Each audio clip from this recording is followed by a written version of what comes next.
Podcast Tênis Brasil com José Newton Dalcin. Oferecimento Faberg Tour Experience, pioneira e líder no mercado de turismo esportivo no Brasil. Olá pessoal, sejam bem-vindos a mais um podcast do site Tênis Brasil. Nessa semana vamos falar de Indian Wells e Miami, o Sunshine Double, que acontece nos Estados Unidos sobre quadras sintéticas, porém bastante distintas. E com isso, o que aconteceu lá em Indian Wells, na Califórnia, no deserto, no ar seco, pode não se repetir em Miami, onde a umidade manda tudo. Mas para analisar para a gente o que aconteceu em Indian Wells, o que podemos esperar de Miami, o Podcast Tênis Brasil tem a honra de trazer mais uma vez aqui com a gente Paulo Cleto. Paulo, antes de mais nada, obrigado, boa tarde, muito obrigado pela tua presença aqui no podcast mais uma vez. Newton, boa tarde para você, para os seus amigos da Tênis Brasil também. Eu ouvi dizer que hoje vai ser um vapt-vupt, saque voleio. Isso, duas bolinhas só. Né? Você viu que até o Yannick Sinner fez saque voleio na final, por que nós não podemos fazer, né? Então vamos nessa. Tá.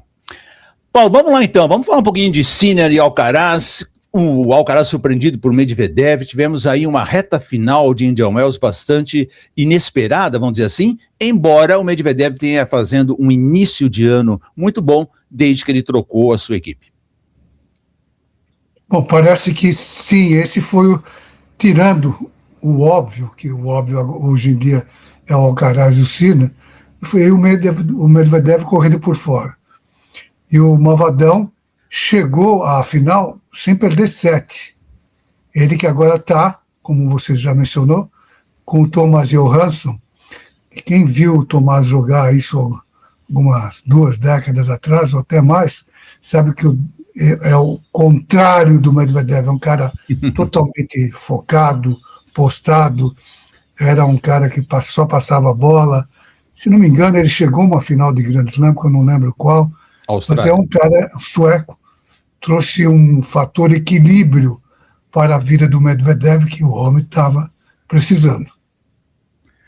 Sem dúvida. E foi bem interessante, o Medvedev mesmo falou bastante nas entrevistas dele, Paulo, que ele tinha achado o equilíbrio entre ser agressivo e trocar bola, porque realmente sempre achei um problema do Medvedev, apesar dos seus excepcionais resultados, essa demora demais em concluir ponta, querer construir demais, jogar muito atrás da linha, então sempre empurrando bola. O que em Indian Wells fica mais difícil, porque controlar a bola naquele ar mais seco nunca foi uma tarefa muito fácil.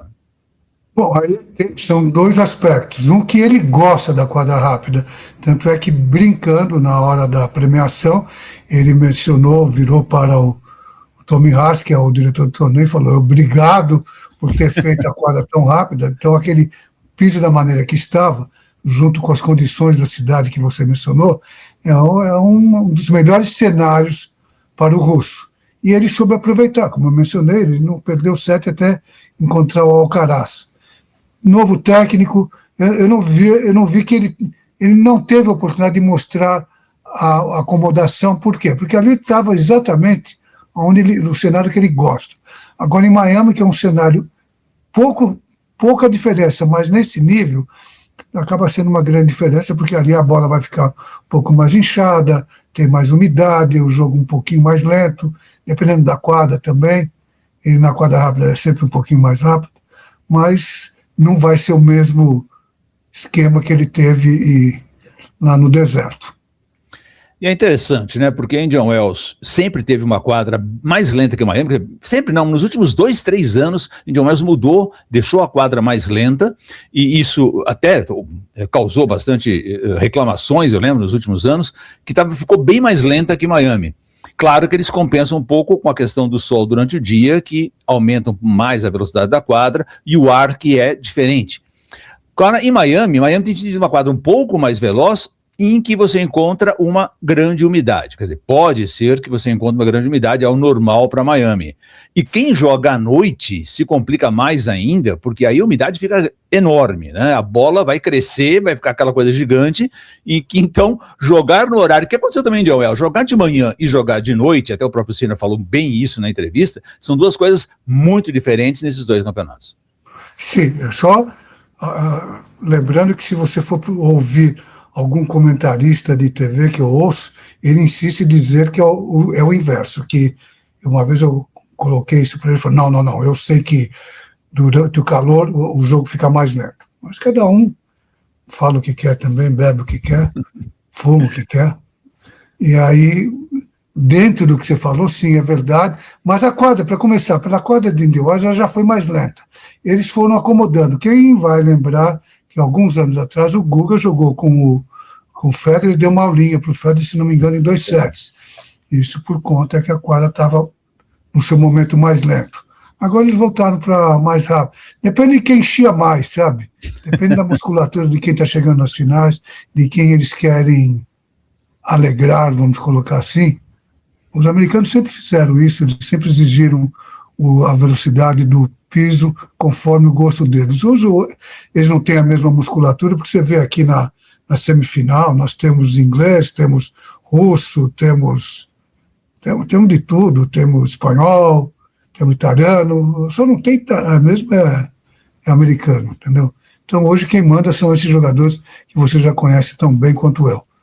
Miami muda, como você falou, é gritante de jogar durante o dia. Miami é muito úmido, a bola fica pesada. Com o dia, ajuda um pouco.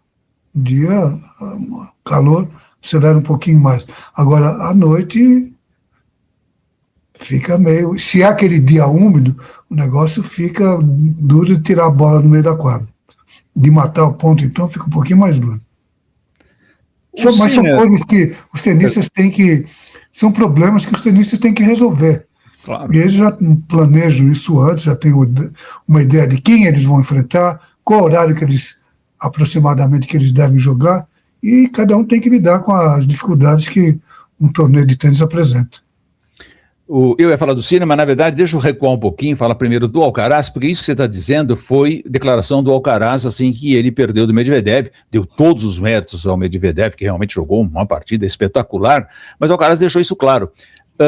Eu joguei quase todo dia à noite, ou final da tarde ou noite, e de repente o jogo Medvedev foi de dia. Então ele demorou, no primeiro set ficou isso bem claro, para achar o que fazer. O Medvedev jogando muito, sacando barbaridade, o Alcaraz praticamente não teve chance nenhuma no primeiro set. Ele começou a se achar ali no segundo set, muito irritado, inclusive ele estava, uma situação até não é muito normal de ver o Alcaraz daquele jeito, falando muito com o box, reclamando de tudo, dando a impressão até que ele estava com algum problema físico, mas enfim, ele acabou se superando ali, jogou bem melhor no segundo set e por muito pouco não levou para o terceiro, que eu acho que aí as coisas podiam mudar um pouco. Mas isso exemplifica muito bem o que o Paulo está dizendo, dessa diferença. O jogador se prepara de um jeito, de repente na semifinal é de dia, muda tudo.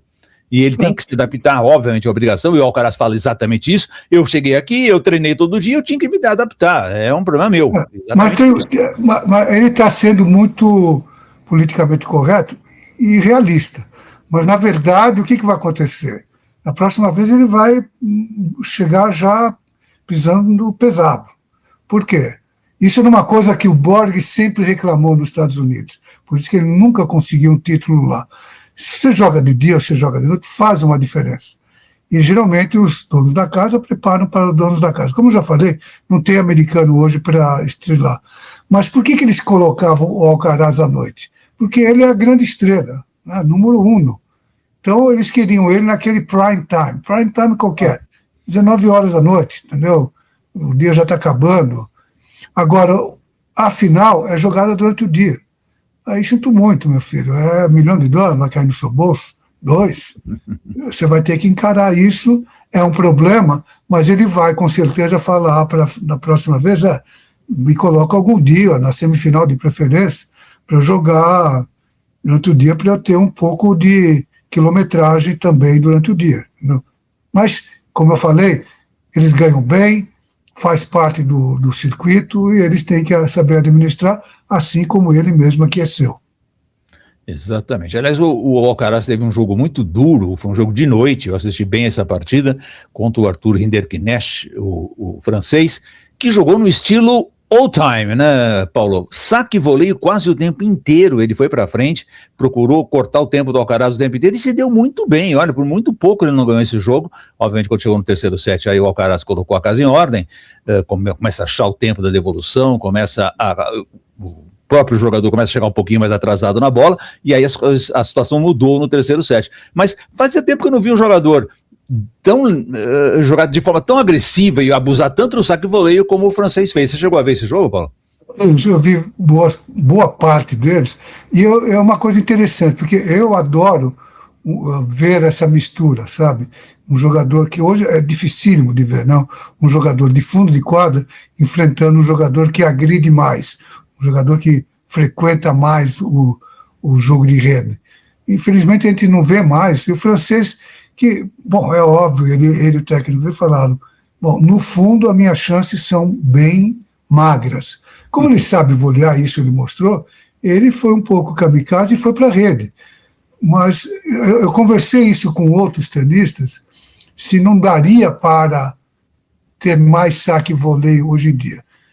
E tem pontos de vista distintos. Tem que, hoje em dia, os caras chegam muito melhor na bola e conseguem se colocar, se posicionar para a passada.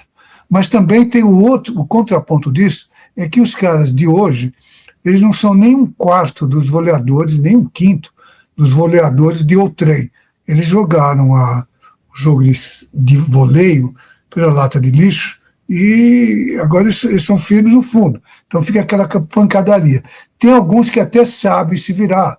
O Alcaraz não é um mau voleador, ele voleia direitinho quando ele chega na rede. Mas eu vi, mesmo contra o Medvedev, ele tem aquele vício do cara que não tem o cheiro da rede. Ele deixa a bola passar. Você pegava um cara como Sampras ou Kimair, dois exímios voleadores, eles não deixavam a bola passar. O cara dava um canhão neles, eles se esticavam todo, tentando chegar com os pés, ou, pior cenário, colocando a raquete com o braço esticado.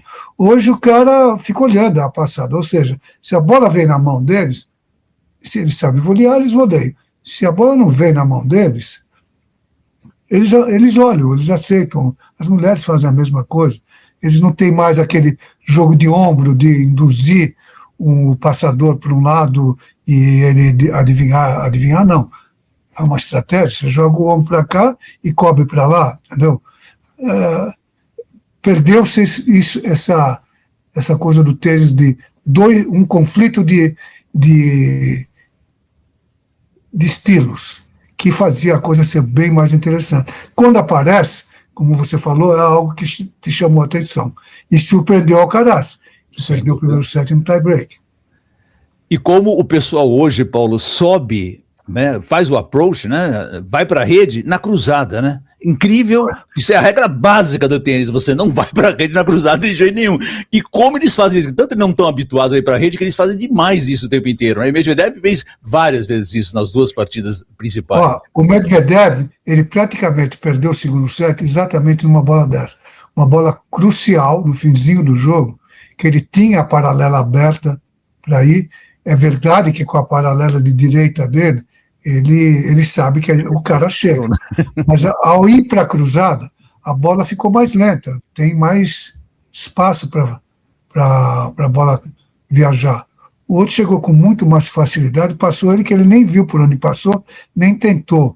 E como você falou, é mais ou menos beabá, é básico, né? One-on-one. Você quer ir para a rede, você abre de um lado e faz o ataque do outro lado, de preferência sendo na paralela.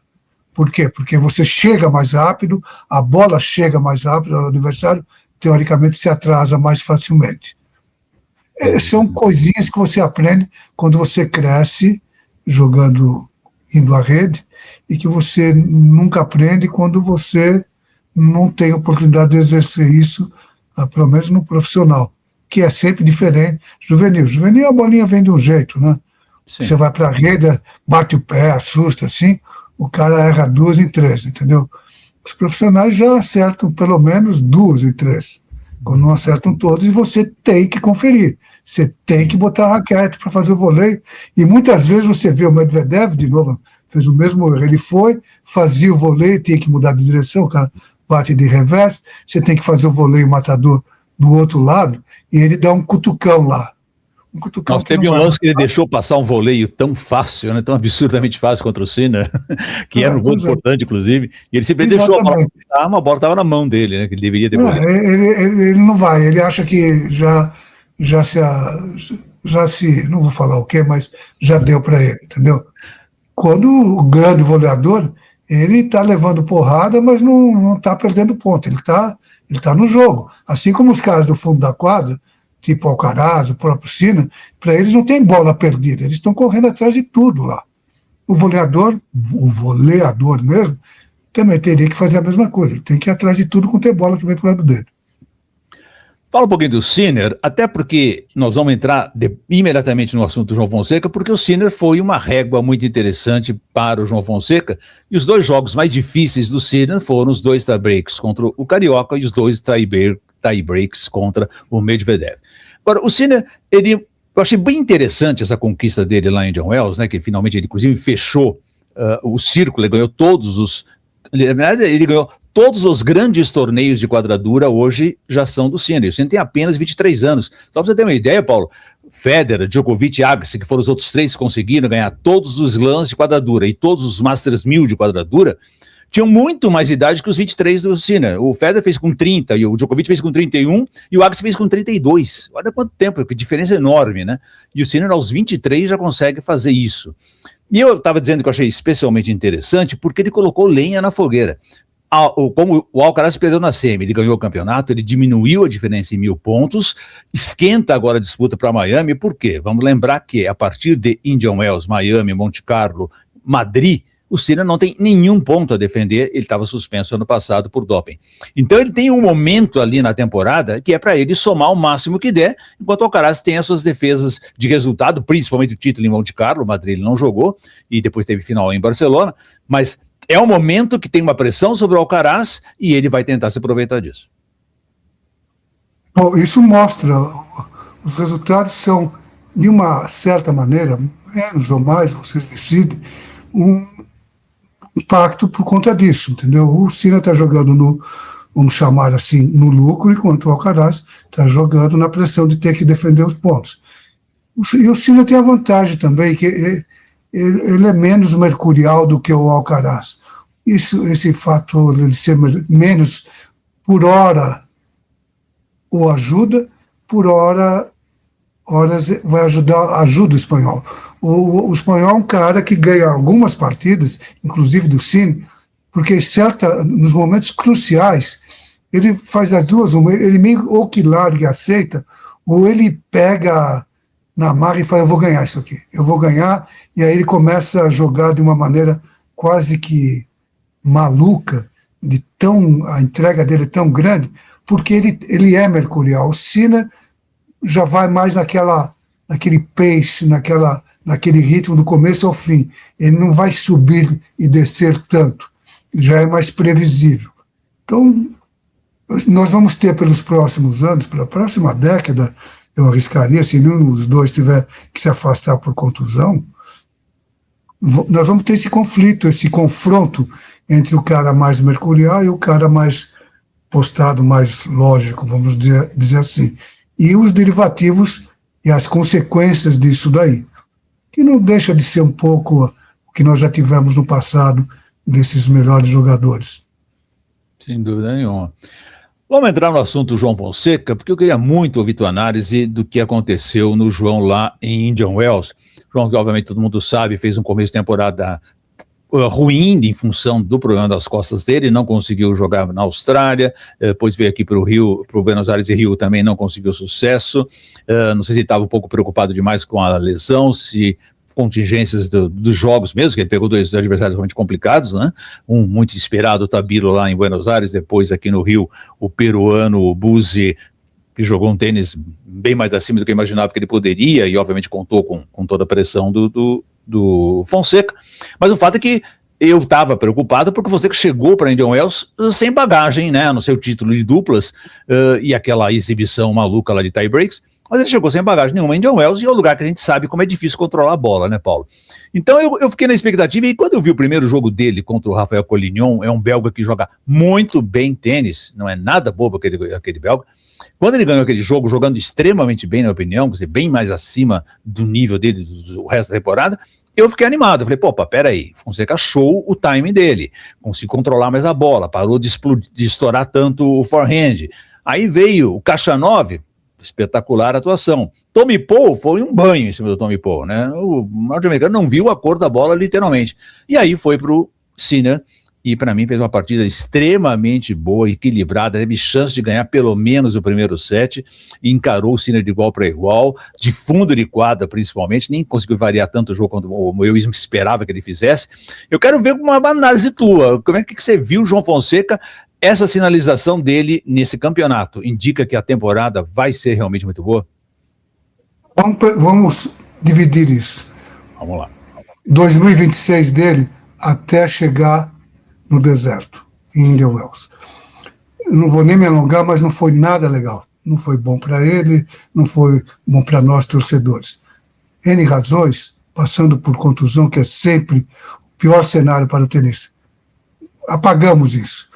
Ele chegou aí na pressão, porque, como nós falamos, ele não tinha feito praticamente nada no ano inteiro, nós já estávamos em março, tá?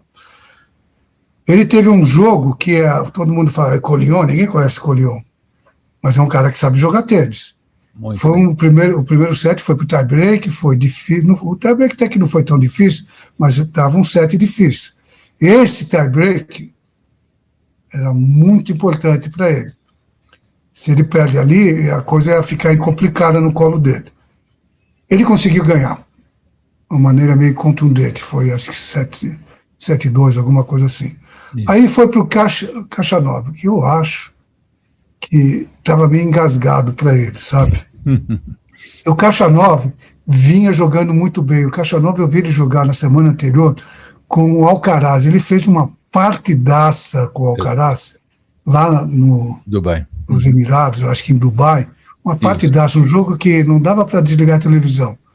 Perdeu porque acabou o físico dele, ele já tem uma idade, enquanto chegou no terceiro set, pro espanhol é doce de leite, entendeu? Então, mas até chegar no terceiro set, foi um jogo maravilhoso, muito bem disputado, os dois deram muito na bola. Ele conseguiu bater o Khachanov, 4-6, 7-6, 6-4. Isso quer dizer que ele teve para perder o segundo set, ganhou ali na Bacia das Almas, acho que foi 9-7, conseguiu levar o jogo para o terceiro set. Só aí ele mostrou mais uma vez do que ele é capaz. Ele tem 19 anos, está enfrentando o Khachanov, que está num momento confiante. É verdade que ele devia saber na cabeça dele que ele tinha que levar pelo menos esse jogo para o terceiro set, porque o Khachanov fez um volta ao mundo em 80 horas, vai. Sim. Quem não sabe, o Khachanov estava lá, acho que era Dubai, né? Dubai. E aí começaram a jogar bomba por lá, naquela região. Ele teve que pegar um ônibus lá do deserto e ir até a Turquia de ônibus. Ele e os outros dois russos. Então foi uma viagem perrengue mesmo, sei, mais de quase 2 dias de viagem. Com medo ainda, né, Paulo? Com medo de uma bomba cair no meio do caminho. Rezando, né? Rezando. E aí ele voa metade do mundo para chegar a atravessar os Estados Unidos. Então é mais ou menos sabido pelo João que o cara não vai estar na ponta dos cascos. Então ele perde o primeiro, porque o Khachanov está indo para tudo ou nada, ganha o segundo e foi ganhar o terceiro, 6-4. Ou seja, ele fez o que ele tinha que fazer. Não é simples derrotar o Khachanov, o cara é número 15 do mundo, qualquer coisa assim. Aí mudou, virou a chave na cabeça dele. Ele deixou tudo aquilo que eu mencionei no começo, que ele não fez nada no começo do ano, que ele teve contusão. De repente ele bateu o Khachanov e foi jogar com o Tommy Paul. O Tommy Paul, eu ouvi dizer, não sei se é boato, chegou no vestiário, deu $100, falou assim, obrigado pela aula, entendeu? Porque ele deu uma aula no Paul, e o Paul não é um cara para você menosprezar, joga muito, é muito rápido, sim, muito veloz, ele não mata ninguém a porrada, mas é um jogador que sabe o que faz com a bola. É um belíssimo jogador, também ali perto dos top 20, vai. Essa vitória, 6-2, 6-3, é cachapante, sabe? Ele deu uma aula no Tommy Paul. Isso deixou a confiança dele bem afiada, bem gostosa. Com o Sinner ele não tinha nada a perder. Ele queria jogar com o Sinner. É muito bom um cara como ele, nessa idade, ganhar 3 partidas aí num torneio Master 1000 e chegar e jogar com o número 2 do mundo. É assim um sonho, sabe? É chegar em casa e tá a macarronada da mama. Fala, pô, tô há 2 meses esperando isso daqui, entendeu?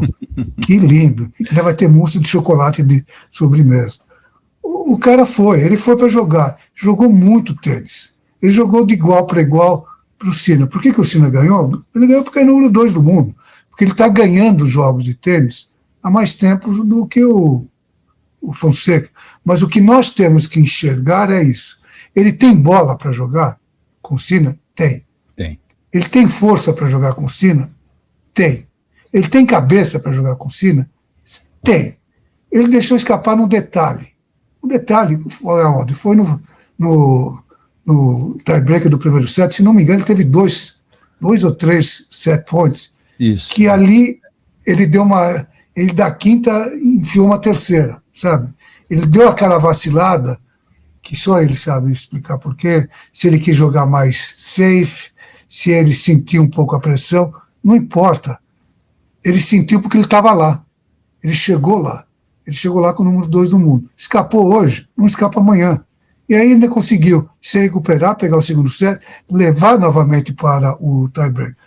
Melhor que isso, sim, poderia ficar melhor que isso se ele ganhasse do Sinner em 2 sets. Mas eu acho que o torneio para ele foi muito importante. Isso daí, do jeito que foi, vale tanto quanto um título de um torneio de 500 mil. Um torneio ATP 500, porque ele jogou só com os top. Os 3 últimos jogos dele são de jogadores que eram cabeça de chave. O Khachanov 16, o Tommy Paul era 20 e alguma coisinha, e o Sinner que era o número 2 do mundo. É outro torneio do que aquele que ele joga quando ele joga um ATP 500 ou 250. 2 ex-top 10 e um ex-número 1 do mundo. É só isso, né, que ele enfrentou lá frente. E ele jogou. Ele estava lá jogando, sabe? E uma coisa engraçada que eu ouvi bastante, Paulo, o cara falou, pô, mas como o Fonseca pode deixar escapar aqueles 7 points do primeiro tie-break, né, que deveria ter vencido. Pois é. É o seguinte, quem faz essa pergunta faz o seguinte, pega o seu calçãozinho, bota o seu par de tênis, vira número 20 e pouco do mundo e vai jogar com o número 2. Aí, quando você chegar lá, você vai descobrir como é que acontece. Mas nem precisa disso, Paulo. Joga no condomínio do teu prédio, joga no teu clube, que você vai sentir essa pressão. E eu dei até o exemplo, o Khachanov sacou para o jogo, não ganhou. O Khachanov de muito mais experiência que o Fonseca, sacou para o jogo, não ganhou. O Sinner sacou para o 7, 5-4 e quase tomou a virada do Fonseca. Ele teve 5-4 e saque. Quer dizer, eles também sentem no momento de decidir o jogo. É a coisa mais natural do mundo nesse altíssimo nível, porque é uma bola, é uma coisinha só que muda em questões de segundo. Então, não foi no caso dele foi mesmo uma bola, viu? Foi uma bola ali. Se ele arrisca, não era arriscar não. Se ele se impõe um pouco mais com uma direita ali, na hora que ele teve um dos 7 points, que ele sacou 2 vezes. Se ele saca um pouco melhor, que ele não sacou bem ali, se ele dá a direita o que ele sabe dar a direita, um pouco mais. Ele ficou naquela dúvida, quanto que eu ponho aqui agora para fechar isso contra o número 2 do mundo? Eu acho que hoje ele já tem a resposta dele, que provavelmente é diferente daquela que ele encontrou naquele momento. E, aos 19 anos, está tudo de bom para ele. Falando disso, eu sei que você detesta previsões, mas nós temos aí a perspectiva já de cara do Fonseca enfrentar oficialmente o Alcaraz. Esquece aquela exibição de fim de ano que foi uma brincadeira. Ele pode enfrentar oficialmente o Alcaraz agora em Miami, desde que o Fonseca vença o Fabian Marosan, o húngaro, que é um bom jogador de tênis, jogador típico do leste europeu, bate muito bem de fundo de quadra, saca com competência. Não é um jogo fácil para o Fonseca de forma nenhuma. Mas se ele vencer, e eu até acho que o Fonseca é favorito, dependendo do horário que eles vão jogar, parece que eles vão jogar à noite. Hoje o James Blake disse que o Fonseca vai jogar sempre à noite, quando for possível, até porque tem um público brasileiro gigante lá em Miami, e mais o público internacional querendo ver o Fonseca. Então provavelmente ele joga à noite, o que deixa o jogo mais lento, vai permitir Fonseca trabalhar talvez melhor a bola e tal. Então eu até vejo Fonseca como um favorito contra o Marusan. Mas já está todo mundo pensando no que pode acontecer contra Carlitos Alcaraz. E aí, Paulo Cleto, a experiência contra o Sinner ajuda muito contra o Alcaraz? Vou dar mais uma vez um passo atrás. Eu acho interessante essa declaração do Blake e a anterior, que ele deu acho que uns 2 dias atrás, onde ele falou, pelo menos disse ele, que o Fonseca ele não iria fazer o mesmo erro 2 vezes seguidas, que esse ano aqui o Fonseca ia jogar todas as partidas dele na quadra central, certo? Nós temos que lembrar que o patrocinador principal do torneio é o Itaú, entendeu? Só é o brasileiro. Pois é, o mínimo que se pode esperar, eu não sei, não tem nenhuma inside information, tem outros caras aí que falam que tem todas as inside information, mas eu tenho um pouco de raciocínio. O cara é o patrocinador principal, é super focado no público brasileiro. Sim. O ano passado tiveram aquela bagunça que só quem é júnior faz, né, de saber, já tinham visto que o cara estavam disputando a tapa, as quadras onde ele estava.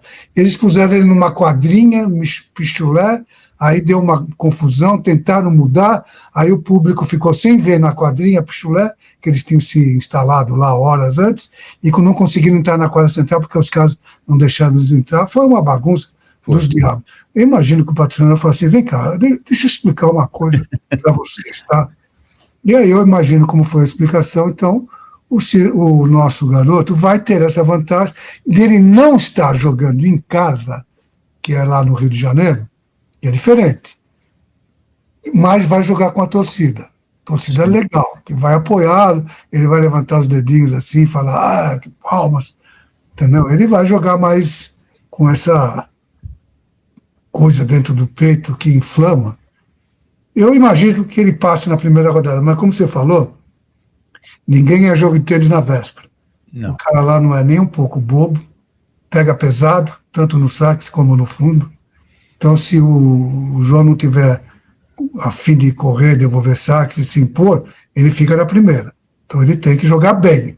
Master 1000 você tem que jogar bem toda a rodada. Não tem jeito, né? Você tem que jogar bem.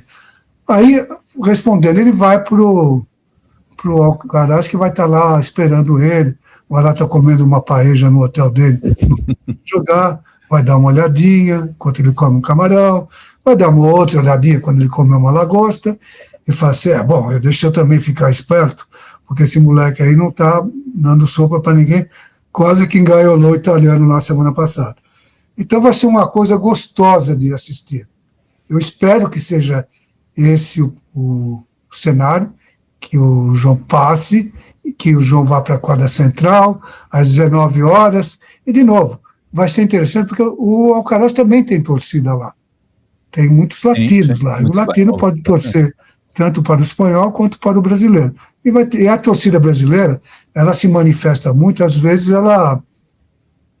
o adversário, se tiver também uma certa força de charme, ele consegue pegar parte da torcida, porque a torcida começa a ficar irritada com vamos dizer, barbaridades, quando eles fazem, né? Então, tem um cenário gostoso, sabe? E o João, de novo, vai poder jogar à vontade. E o João jogando à vontade, focado, confiante, ele é perigoso. Ele é perigoso. Agora, se ele aprendeu, se a lição que ele aprendeu é o bastante para ele derrotar o Alcaraz, isso é uma outra história. O Alcaraz é um outro jogador, é um jogador que tem mais arsenal do que o italiano, ele sabe mudar o ritmo, ele sabe enfiar umas curtas, ele sabe jogar a bola um pouco mais mole, sabe? Ele tira coisas do chapéu com mais facilidade do que o Sinner. De qualquer forma, ainda estamos nas contas do aprendizado do João. E jogar com ele, se ele passar contra o número 1 do mundo, é mais um sonho, que num torneio Masters 1000, perante uma torcida que vai estar com muita gente torcendo para ele, é um sonho, vai ser gostoso de saber que ele está tendo aquela oportunidade e vai ser gostoso para nós assistir. Sem falar, né, Paulo, que são dois jogadores de grande qualidade técnica, né? Quando você, obviamente, o Alcaraz, para mim, é o jogador mais completo, e nessa idade ele é mais completo do que foi qualquer um dos Big Three, né? Qualquer foi Federer, por exemplo. Nesta idade, o Alcaraz joga um tênis absolutamente incrível. E vai ter adiante dele o Fonseca, que é um jogador também cheio de qualidades. Vai para a curtinha, vai para o saque forçado, tem um belíssimo segundo serviço, forehand extraordinário, define ponto, pode dar slice, o slice na paralela, aliás, funcionou muito bem lá na quadradura Indian Wells. Ou seja, vamos ter dois jogadores muito versáteis dentro de quadra, né? Então tudo indica que, se realmente acontecer, nós tenhamos um jogo de altíssima qualidade e muito divertido, que para você estar em casa não há a melhor coisa do mundo. Claro que é ótimo torcer para o Fonseca, vamos todos torcer, porém, enfrentando um jogador da qualidade técnica que tem o Alcaraz. E voltando alguns passos para trás, seria mais interessante para o João se esse jogo fosse durante o dia. Porque, de novo, o Alcaraz se mexe ainda muito melhor do que o João. Isso vai ser, nessa partida, inclusive, um diferencial bem forte entre os dois. Sim. O João está bem, está se movendo bem, mas ele não tem a velocidade que tem o Alcaraz. Então o Alcaraz chega nas bolas com mais... Tem poucos caras que correm a quadra. Eu ia te perguntar, quem é que tem a velocidade do Alcaraz, Paulo? Pois é, e com isso o João vai ter que correr o risco, cada vez que ele for atacar, ele vai ver o carinha chegando, ele vai querer chegar mais perto das linhas. Aí, se ele erra um número X de bolas e as bolas começam a sair, já mexe com a confiança dele. Ele vai ter que fazer esse equilíbrio de uma maneira muito sutil entre ser consistente no ataque e não se importar quando a bola sair um dedo ou dois dedos, porque ela vai sair mesmo por conta do outro lado tá o cara que talvez cubra melhor a quadra. Esse é um dos pontos fortes do Alcaraz, não é à toa que é número 1 do mundo. Ele é muito forte nisso, como ele saca bem, bate bem de direita, bate bem de esquerda, sabe volear. O que ele não sabe fazer? Vou ter que pensar. Até balão ele tá dando ultimamente, né? Ele tá fazendo bem. É verdade, até balão ele tá para... Apertou e põe a bola para cima, sem o menor problema, né? Ele não tem vergonha. Ele quer ganhar. Exatamente. Paulo, fala um pouquinho do tênis feminino, que tivemos, para mim, uma final muito interessante entre a Sabalenka e a Rybakina, jogo pau a pau do começo ao fim, uma dominou o primeiro set, outra dominou o segundo set, mas sempre com qualidade ali, as duas batendo demais na bola, sacando absurdamente, e aí tivemos um terceiro set muito equilibrado, primeiro a Sabalenka teve chance, aí foi pro tie-break, parecia que a Rybakina ia ganhar, acabou a Sabalenka achando ainda o caminho da vitória, mas foi um jogo que para mim deixou claro, a temporada feminina ainda vai se resumir às duas daqui para frente. Claro, vão entrar para o Saibro, aí entra a Iga com maiores chances, aí entra a Coco Gauff também com algumas chances, mas eu vejo que essas duas aí vão ditar o ritmo da temporada. Eu pontuar o seguinte, quem diria, eu confesso para você que eu achei a final feminina mais emocionante do que a final masculina. Sem dúvida. Foi muita tensão, foi dramática, foi gostosa de assistir, pela rivalidade entre as duas, pela qualidade entre as duas, pela parte feminina entre as duas, sabe? Tem horas que elas jogam absurdamente bem e tem horas que elas jogam com aquele temperamento, vamos dizer, feminino, que você fala assim, como que ela faz uma bobagem dessas, entendeu? Tem horas que era uma coisa incrível de assistir, mas sempre pontuado com uma qualidade, e elas estão jogando muito semelhantes, muito parecidas em termos de qualidade. É verdade que talvez a Sabalenka tivesse um pouquinho mais de motivação, ela é muito competitiva, acho que ela tinha perdido 2 finais seguidas. Sim. Ela não estava muito afim de ir para casa com uma terceira derrota. E porque a outra é sempre uma incógnita. Você olha para ela, você não sabe se ela está pensando no sushi que ela vai comer à noite ou se ela está pensando na bola que ela acabou de errar, entendeu? Ela é uma...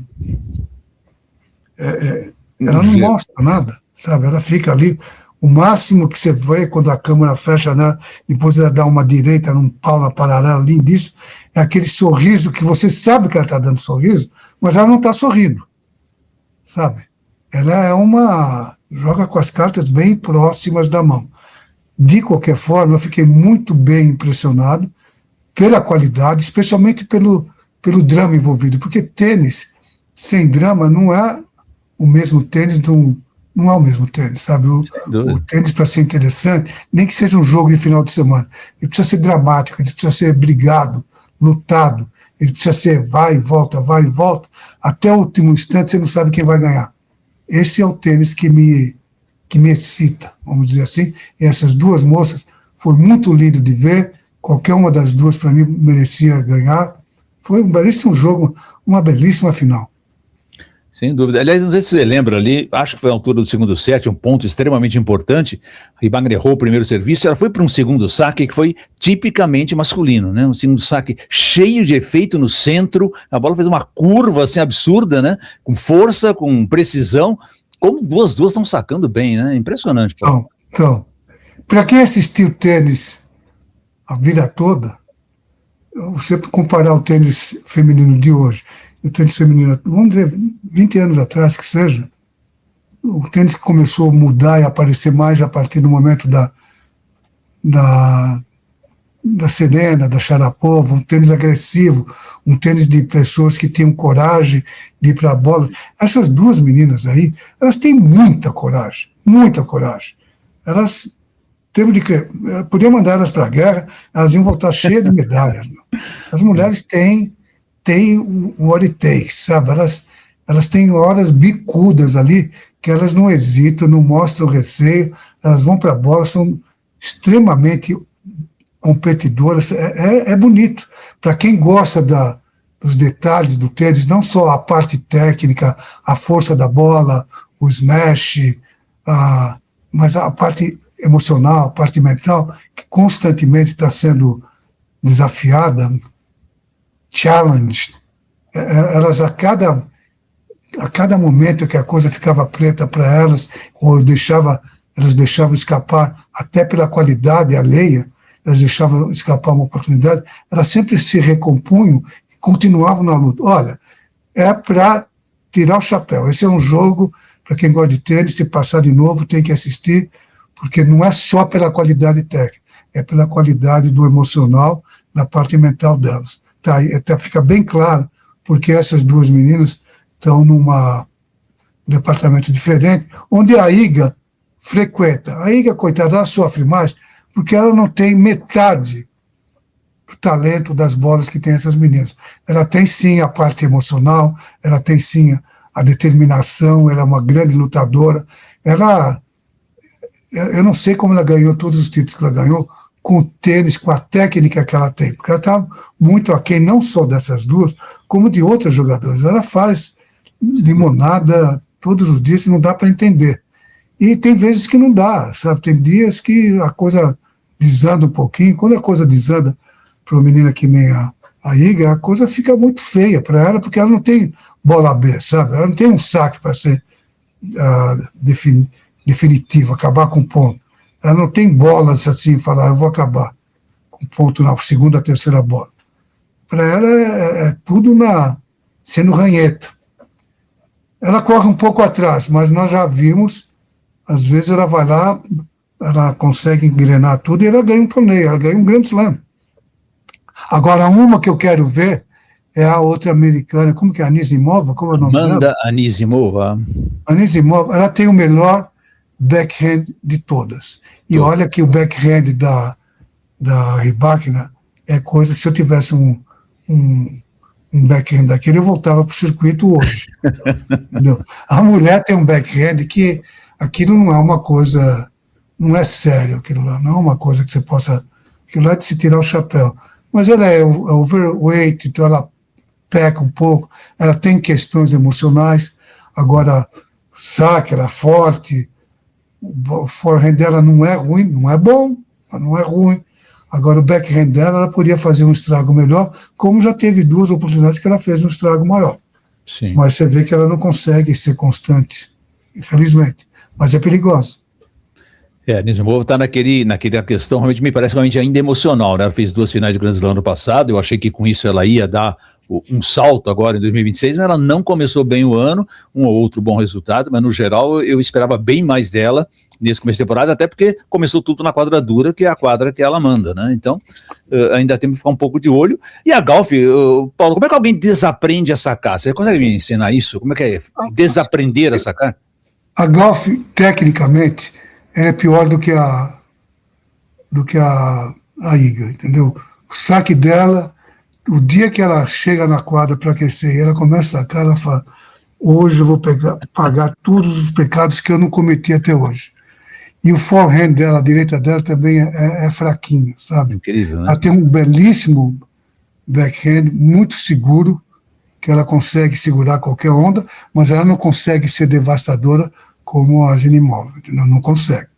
Agora ela é forte, ela chega muito bem nas bolas, ela é muito competitiva, ela é bem física, ela se mexe muito bem, ela tem seus méritos, tem as suas bolas, mas ela está um pouquinho atrás das outras. Por isso que ela tem mais dificuldade de ficar aí ganhando grandes slams, porque ela vai ter que encontrar e passar por mais de uma ou duas jogadoras de qualidade acima das dela.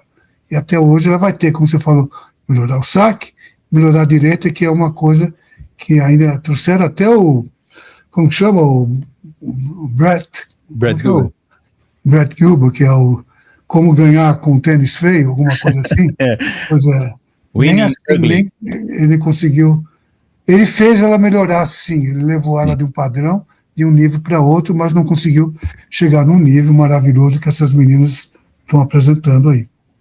Mas vai ter mais, viu? Eu acho que tem mais meninas chegando aí, tem mais meninas de qualidade que ainda não estouraram. O tênis feminino está num bom momento. Se começar a olhar, tem muita menina que está pegando muito bem na bola. Só que as outras estão um passo acima, um passo à frente. Precisa ver se alguém levanta o braço e fala: não, eu também quero entrar no clubinho da Luluzinha aí. Você vê ali uma Mirra Andreeva com um mental ainda muito juvenil, né, muito instável, não? Umas atitudes absurdas, se perde no meio do jogo, começa a xingar, jogar raquete, quer dizer, não é uma atitude que combina com nada. Eu imagino a Conchita Martínez deve estar desesperada vendo isso. Pois é, eu tive essa conversa com a minha esposa, a mesma coisa.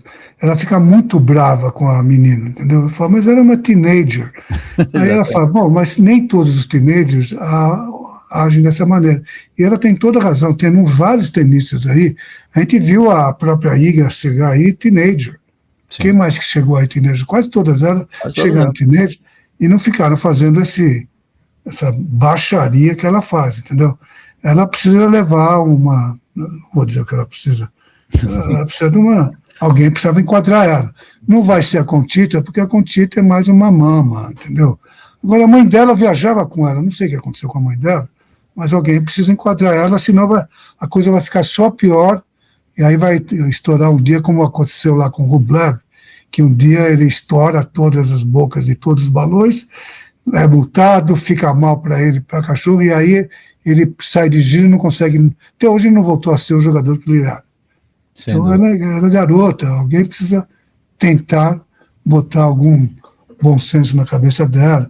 Você pode chamar isso de máscara, é máscara, mas de novo, ela tem 18 anos. Muito jovem, estourou muito jovem, né? Isso é complicado, administrar isso não é muito fácil, não. Se você vai ver o torneio, não só as meninas, mas os meninos também, eles são tratados como mega stars, sabe?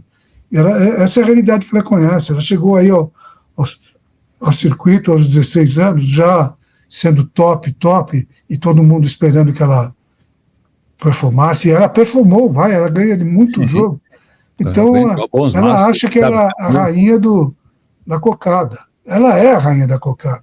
Só que tem rainhas da cocada que são umas princesas e tem umas que são umas bagaceiras. Ela está preferindo, por enquanto, ser uma bagaceira.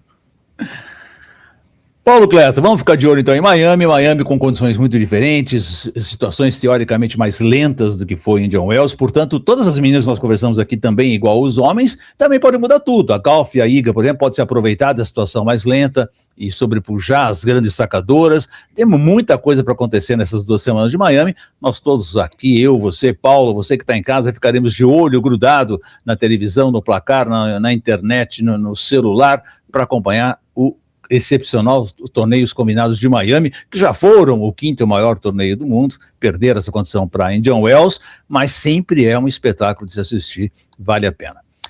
Paulo Cleto. Um abraço para você, você falou tudo, não precisa acrescentar nada, e vocês que gostam de tênis, divirtam-se. Tá na TV, apesar do cara jurar que o calor faz a bola andar mais ou menos, ele disse, né? Seja o que for, aquelas coisas que a gente ouve, tá lá na TV, entendeu? E 15 anos atrás a gente não podia assistir nada, hoje a gente pode assistir tudo online, é uma maravilha, tá aí, e um montão de gente pega o avião e vai para Miami também.